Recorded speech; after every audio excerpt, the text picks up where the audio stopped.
In this quick guide, I'll be showing you failed bombing for Black Mous. First, we need to loot and extract the defused charge from the Ahkdar statue on Al-Mazrah, then bring the charge to the Ashika Waterways dead drop with electrical components and a battery to rearm. Now you'll need to get an electrical component and a battery when you're on Ashika Island, and finally dead drop the rearmed charge to the Al-Sharim dead drop. Let's go ahead and try it. So first of all, we'll need to infill to Al-Mazrah and head all the way to one of the most dangerous zones, Ahkdar village. Right, so I'm heading into Ahkdar village all the way in F6. It's pretty much in the dead center of the town square here.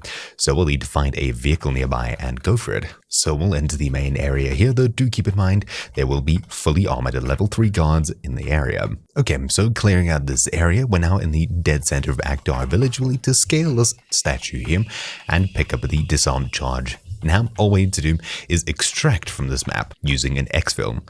So for me, the closest one is down here, though people were there, so maybe I can get out.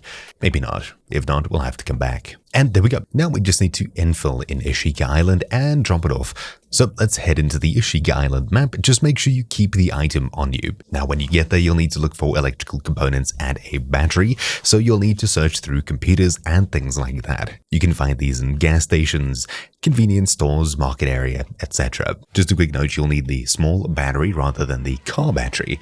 There's a difference. Okay, so first of all, we need to find these items. They can be found literally anywhere, so we'll just need to run around until we do.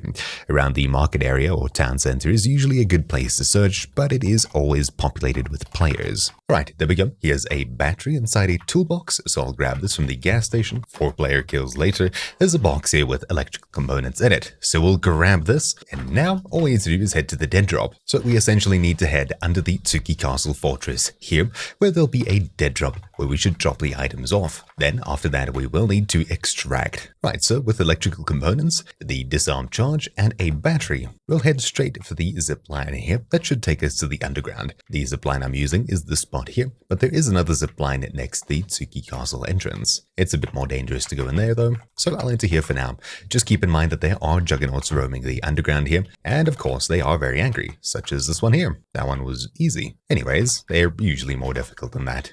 Okay, so approaching the dead drop here, we'll place everything into here. 1, 2, 3, 1, 2, 3, and we'll take the rearmed charge out of here. Now, all we need to do is extract. So we'll find our way out of here. Thank you, have a good game. Now, all we need to do is head back to Al-Mazrah. Right, all we need to do now is head to the very top of Sharim Pass in G5, right up here. In this section, it's the highest point on the mountain. That's where the dead drop will be, where we can place this rearmed charge and be done. Obviously, there are tons and tons of level 3 AI and heavily armored things in the area, so just be prepared when you go there. Alright, so I'm all the way at the very top of the hill here. We'll sneak around to the dead drop, which is just over here. We'll place it in and we'll close it. Done. Just like that, we've now finished failed bombing. There we go. We've now finished failed bombing for Black Mous. So thank you all for watching. My name's been Troubleshoot, and I'll see you all next time. Ciao!